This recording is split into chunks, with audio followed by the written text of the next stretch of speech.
O Espírito do Senhor está sobre mim, porque Ele me ungiu para pregar boas novas aos pobres. Ele me enviou para proclamar liberdade aos presos e recuperação da vista aos cegos, para libertar os oprimidos e proclamar o ano da graça do Senhor. Seja bem-vindo a mais um estudo sobre os valores de Cristo. Nesses estudos estamos descobrindo o que era realmente importante para Jesus. À medida que identificamos os seus valores, somos desafiados a confessá-los em nossas vidas. Queremos ter os mesmos valores de Jesus em nossas vidas. Iniciamos o programa de hoje com uma das declarações mais dogmáticas que Jesus fez a respeito dele mesmo.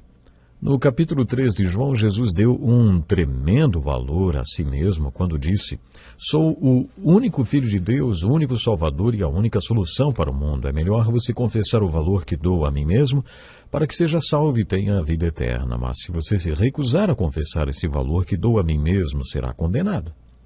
Quando Jesus fez esta declaração em João capítulo 3, ele também deu valor a pessoas como você e eu. Porque Deus tanto amou o mundo que deu seu Filho unigênito para que todo aquele que nele crer não pereça, mas tenha a vida eterna. Em João capítulo 3, dos versículos 13 a 18, Jesus mostrou o valor que dava a ele mesmo e a pessoas como você e eu. No programa de hoje, dentro da série Valores de Cristo, enfocaremos o valor que Jesus deu a pessoas como você e eu. O texto bíblico de Lucas capítulo 4, versículos 18 e 19, que lemos no início do programa, é uma declaração que Jesus fez na sinagoga de sua cidade natal. Ele pediu que trouxessem o rolo de Isaías, desenrolou o livro até o capítulo 61 e leu os primeiros versículos. Depois de ler o texto, Jesus o enrolou e disse: "Este é o meu manifesto. Foi para isso que eu fui enviado ao mundo." O que se destaca nesse texto não é tanto o valor que Jesus deu a si mesmo, mas sim o valor que ele deu a pessoas como você e eu. Jesus se referiu aos pobres dizendo que sua missão no mundo era pregar o Evangelho aos pobres. Estudando esta passagem de Lucas capítulo 4, versículos 18 e 19, ou a de Isaías capítulo 61, vemos o que Jesus quis dizer quando usou a palavra pobres.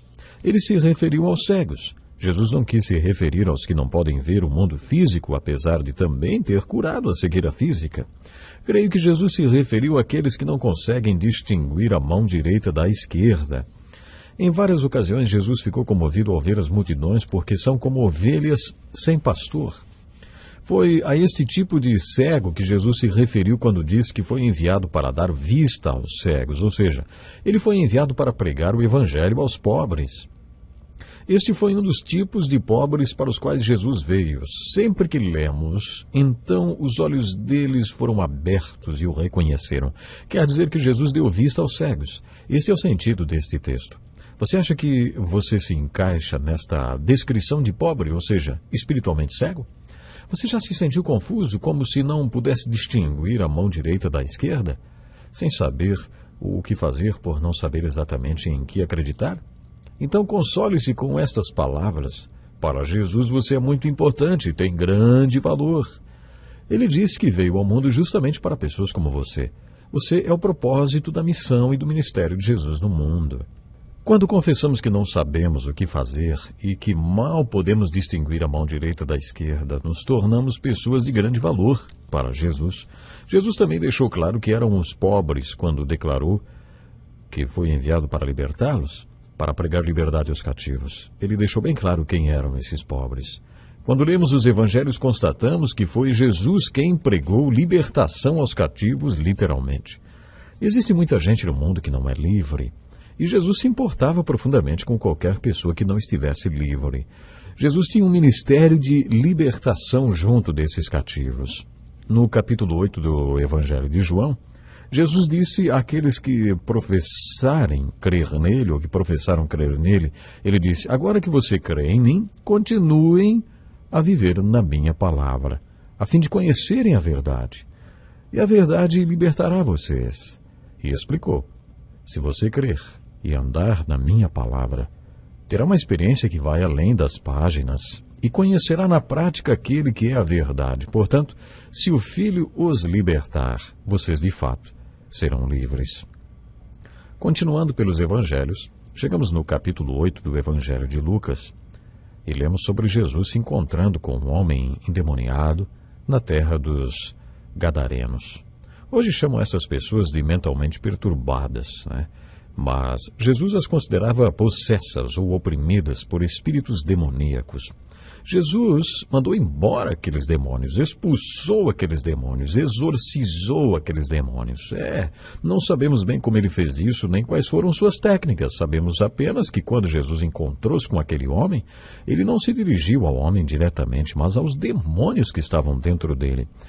As pessoas que conheciam aquele homem como um possuído, que nem roupas conseguia usar, que vivia em cavernas e ao redor de tumbas depois do encontro que ele teve com Jesus, passaram a vê-lo vestido, sentado aos pés de Jesus, gozando de plena capacidade mental, ou seja, o homem tinha sido liberto completamente. Jesus estabeleceu um alto valor para aquele homem e disse que veio para os pobres como ele. Ele não era livre, ele estava cativo e precisava de libertação. Jesus não podia passar reto por aquele homem porque foi justamente para pessoas como ele que Jesus veio ao mundo.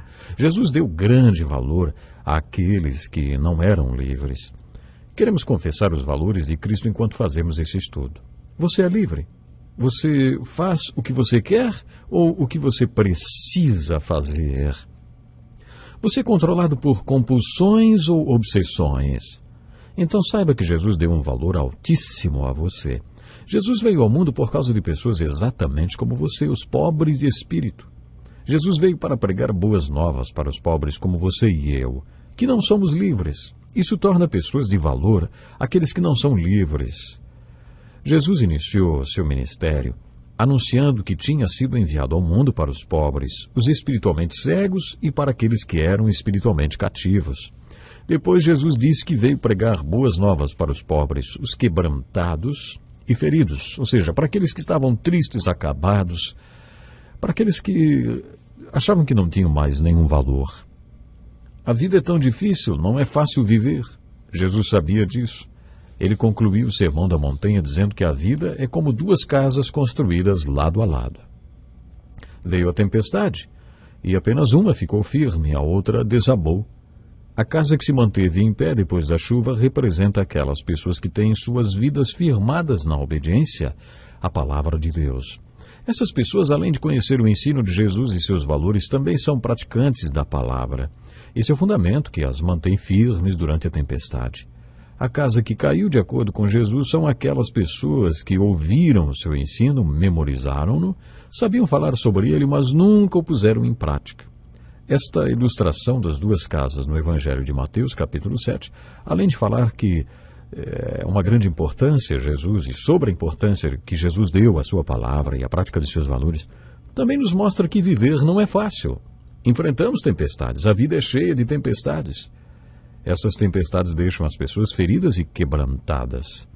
Muitas pessoas não aguentam a pressão dessas tempestades e acabam sucumbindo. Jesus deu grande valor àqueles a quem chamou de feridos e quebrantados. Ele veio para dar visão aos cegos, liberdade aos cativos e cura aos quebrantados e feridos. Mais uma vez, Jesus se autovalorizou em Lucas capítulo 4, quando declarou o seu manifesto no início do seu ministério. Jesus declarou que era a solução para aqueles que estavam espiritualmente cegos. Jesus declarou ser a solução e o salvador dos feridos e quebrantados. Mas, além de dar valor a si mesmo, Jesus também mostrou o valor que dava aos cegos, cativos, feridos e quebrantados. Você está espiritualmente cego? Você está espiritualmente cativo? Você está ferido e quebrantado por causa das tempestades da vida? Jesus estabeleceu um alto valor para você quando veio ao mundo. E hoje Jesus o considera da mesma maneira. Você é a razão por que ele veio a esse mundo. E uma pergunta muito importante agora.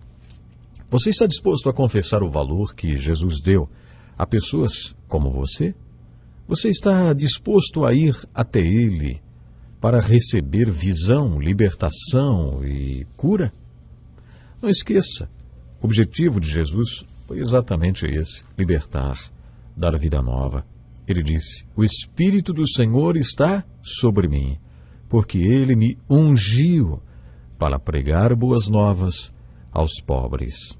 Ele me enviou para proclamar liberdade aos presos, para dar recuperação da vista aos cegos, para libertar os oprimidos e proclamar o ano da graça do Senhor. Por isso, você e eu temos oportunidade de termos a verdadeira liberdade, de sermos livres através da graça do Senhor Jesus Cristo. Esta declaração de Jesus é muito importante. Uma das declarações mais dogmáticas que Jesus fez a respeito dele mesmo. O Espírito do Senhor está sobre mim porque Ele me ungiu para pregar boas novas aos pobres. Me enviou para proclamar a liberdade. No capítulo 13 de João, Jesus deu um tremendo valor a si mesmo quando disse: sou o único Filho de Deus, o único Salvador e a única solução para o mundo. Você sabe por que tantas pessoas acabam sucumbindo, desistindo de tudo? Porque vão buscar a solução em lugares errados. Muitos buscam a solução em lugares errados. A única salvação, a única certeza de verdadeira libertação é Jesus Cristo. Então, é importante você confessar Jesus como Filho de Deus, como Salvador. Há uma declaração muito importante que está em João: porque Deus amou o mundo de tal maneira que deu o seu Filho unigênito, para que todo aquele que nele crer não pereça, mas seja salvo. Este é o verdadeiro objetivo do Senhor Jesus: salvar, libertar, dar uma vida nova. Basta você parar um pouquinho e olhar à sua volta. Você vai encontrar pessoas que não têm exatamente isso, não têm liberdade, são presas por correntes tristes e terríveis do pecado, pessoas que não têm a felicidade.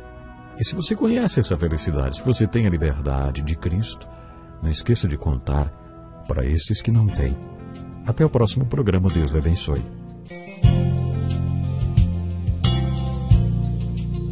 Este é um estudo escrito pelo Dr. Dick Woodward, na voz do pastor Edson Bruno.